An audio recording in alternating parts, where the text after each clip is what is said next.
Pues intentando aclarar un poco todo este conflicto, encontramos una excelente fuente de información a través del padre Malachi Martin, sacerdote de nacionalidad irlandesa, que era asesor del cardenal Agustino Bea. Ambos eran jesuitas, por cierto, y también ambos eran asesores de los papas Juan XXIII y Pablo VI.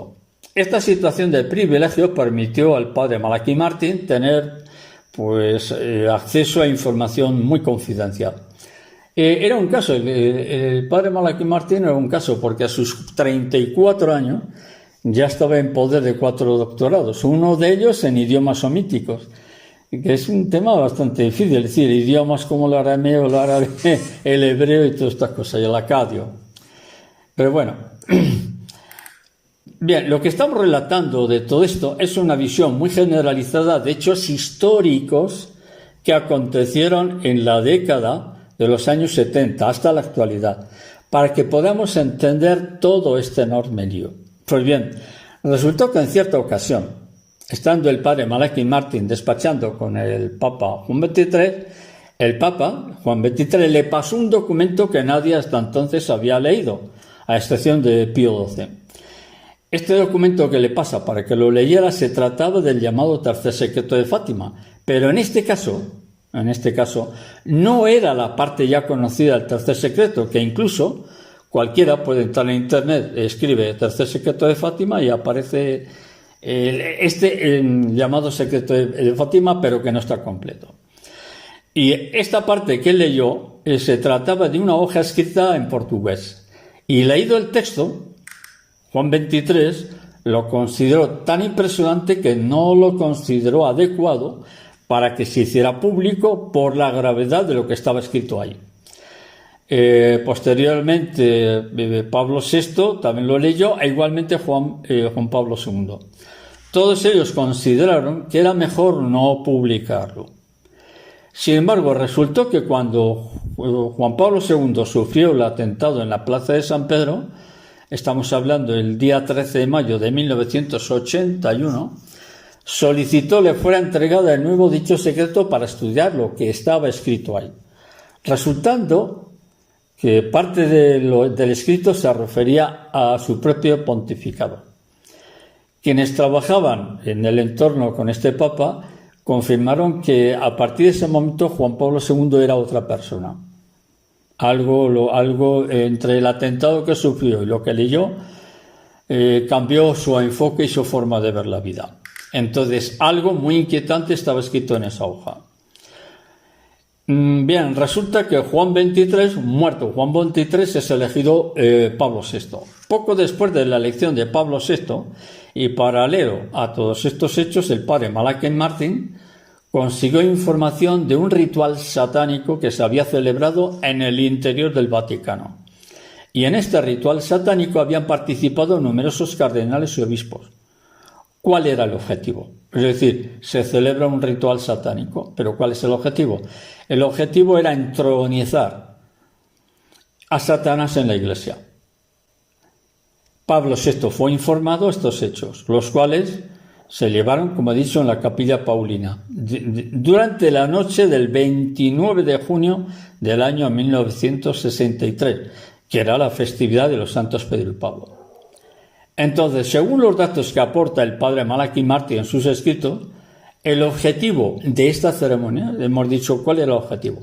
El padre Malachi Martin dice que el objetivo de esa ceremonia satánica era instaurar, poner en marcha una era satánica en la Iglesia en el momento en que un papa tomara el nombre de Pablo. Entonces, el impacto de esta noticia en Pablo VI fue evidente. De manera que un día, reunido con la curia vaticana, dijo que a través de alguna grieta del templo se había introducido el humo de Satanás en la Iglesia de Dios. Pues bien, este incidente del ritual satánico en la Capilla Paulina era como, vamos a decirlo, el pistoletazo de salida de todos los acontecimientos que estaban por desarrollarse a partir de ese momento, desde entonces hasta el presente que nos toca vivir.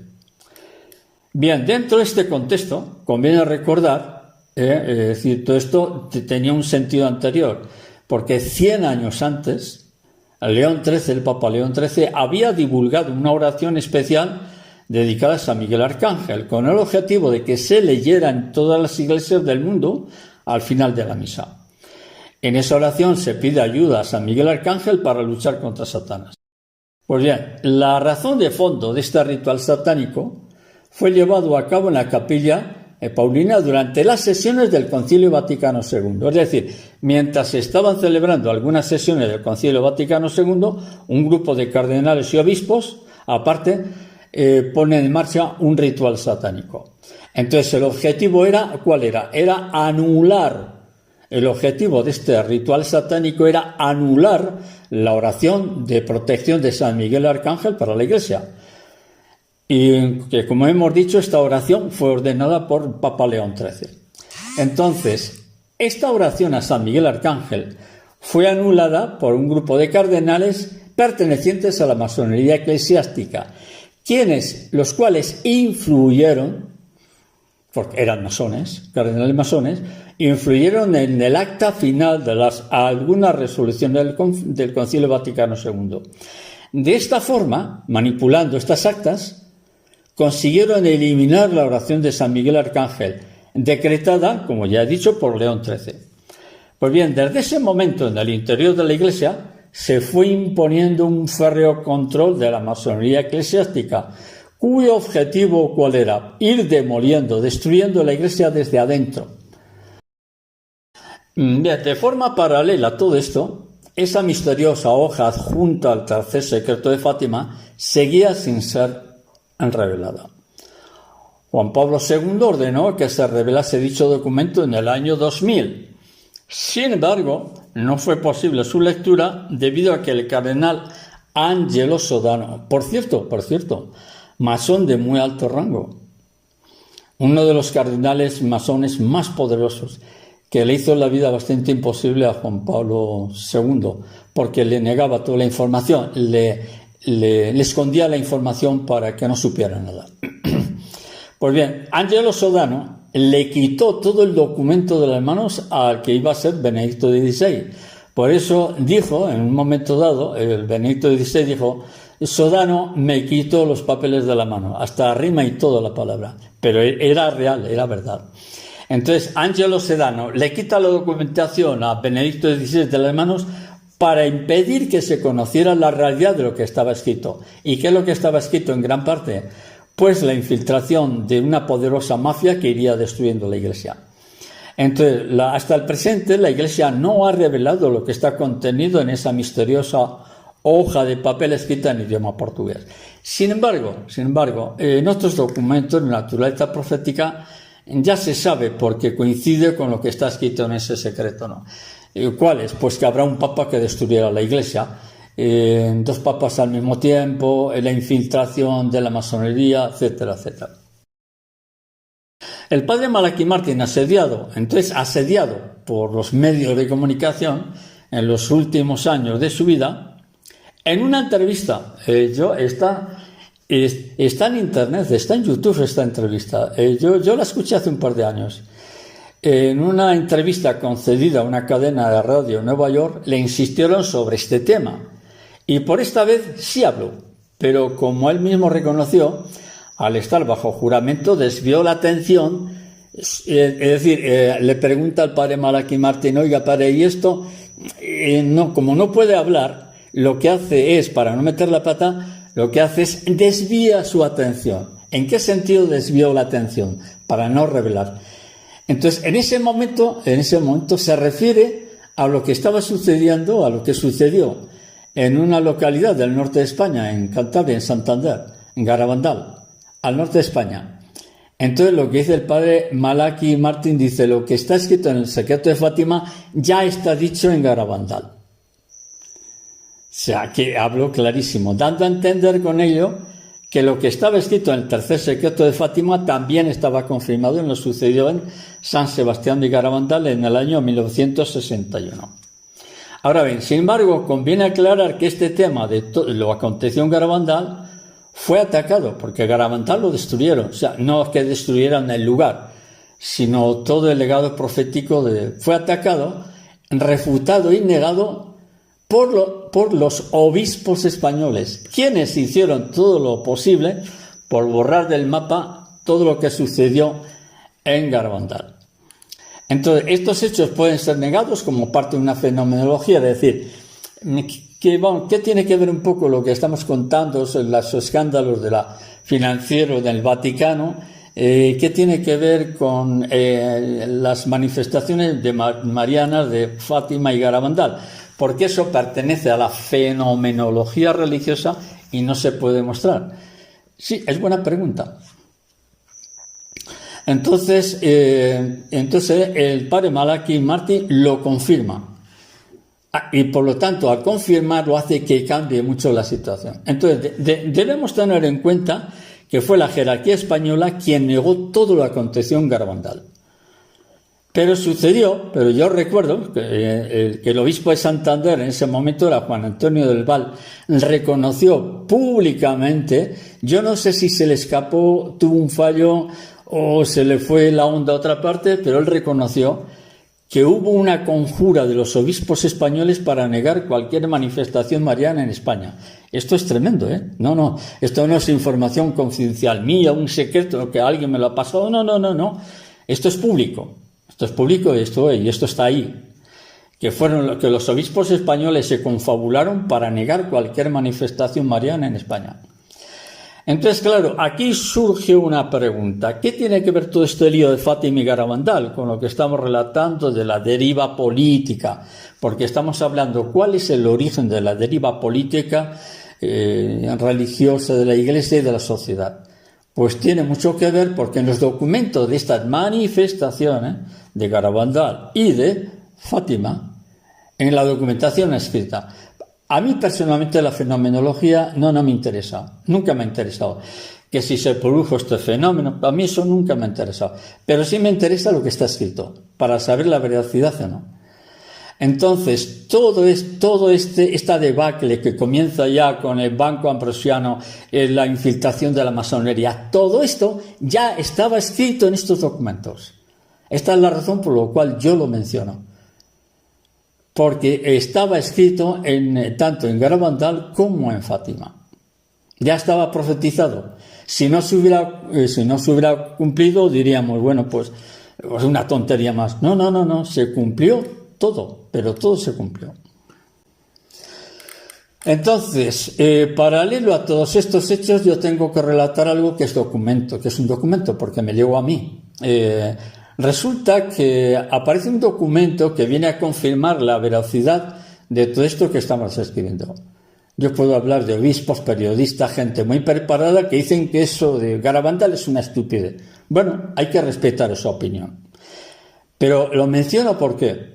Porque me llega a mí una información, no la carta, sino la información de la carta, que está fechada en Sao Paulo, Brasil, el 20 de diciembre de 1990. Y este documento está dirigido al obispo de Santander, Monseñor Antonio del Val, en cuya diócesis se produjo las manifestaciones marianas de Garabandal, porque pertenece a la diócesis de Santander. Pues bien, esa carta aparecida en Sao Paulo, Brasil, estaba firmada por el padre Alípio Martínez y también por un matrimonio, Eugesipo Campos y su esposa Ciba Silva, quienes confirman la existencia de un documento sobre las apariciones de Fátima. En ese documento, que consta en esa carta que se le envía al obispo de Santander, Antonio del Val, se confirma que la Virgen María se despide de la hermana Lucia en la última aparición de Cova de Iría y la dice a la niña María, a la Virgen María le dice a la niña, hasta San Sebastián de España, hasta San Sebastián de España. Con esta despedida, María estaba dando una pista de dónde sería la siguiente manifestación. Entonces, efectivamente, el día 1 de junio de 1961 se produce la primera manifestación en Garabandal, cuyo nombre completo es San Sebastián de Garabandal. Muy bien. Pues bien, sigamos. El padre Malachi Martín recuerda en esa entrevista a los periodistas que las primeras palabras de la Virgen María, en Garabandal, la primera manifestación, la primera aparición, si lo queremos llamar, fue un tirón de orejas. Es decir, la primera vez que María se aparece en Garabandal es un tirón de oreja. Es decir, es un palo bien fuerte al Papa, en este caso sería a Juan XXIII, por haberse negado a revelar dicho secreto. Entonces, el padre irlandés, Malachi Martin, se limita a confirmar que Garabandal era una continuación de los famosos secretos de Fátima, lo mismo que fueron posteriormente los mensajes de Akita en Japón.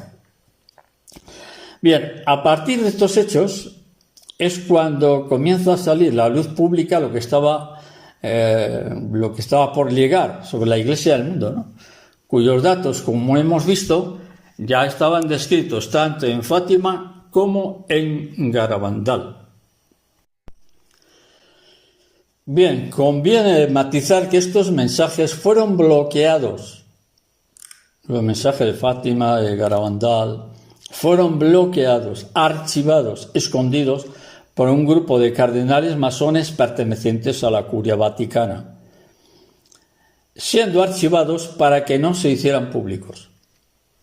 Y de hecho, el tercer secreto de Fátima han conseguido mantenerlo secreto hasta hoy. Entonces, Agostino Casaroli, que era secretario de Estado Vaticano con Juan Pablo II, envió una circular al convento donde la encarcelaron. En realidad no es que la enviaron a la hermana Lucía allá, sino que la encarcelaron, la metieron en el convento y la dijeron a la superiora: esta mujer que no hable con nadie. Entonces Monseñor Agostino Casaroli envió una circular al convento donde estaba la hermana Lucía, dando la orden de que no saliera de dicho convento hasta la muerte. Es decir, no podía salir del convento de por vida. Y tampoco podía hablar con nadie. Y tampoco podía cartearse con nadie. Nada. Prácticamente la condenaron a muerte. Entonces, tuvo que ser el propio Papa Juan Pablo II quien, en función de su autoridad como pontífice, derogó personalmente esa orden para dialogar con la hermana Lucía. Pero claro, aquí tenemos un problema. Estos son los datos que están escritos. Pero esto no es cierto. ¿Por qué? Porque la hermana Lucía, la verdadera hermana Lucía, murió en el mes de mayo del año 1949. Y Juan Pablo II no fue elegido hasta 1978-79. Entonces, ¿con quién habló Juan Pablo II? Juan Pablo II habló con una actriz que suplantó a la hermana Lucía. Pero nadie le informó a Juan Pablo II, para que veamos el secretismo que hay en el Vaticano, nadie le informó a Juan Pablo II que la persona con la que estaba hablando no era la hermana Lucía, sino un doble, que no era la verdadera hermana Lucía. Pero Juan Pablo II no lo sabía.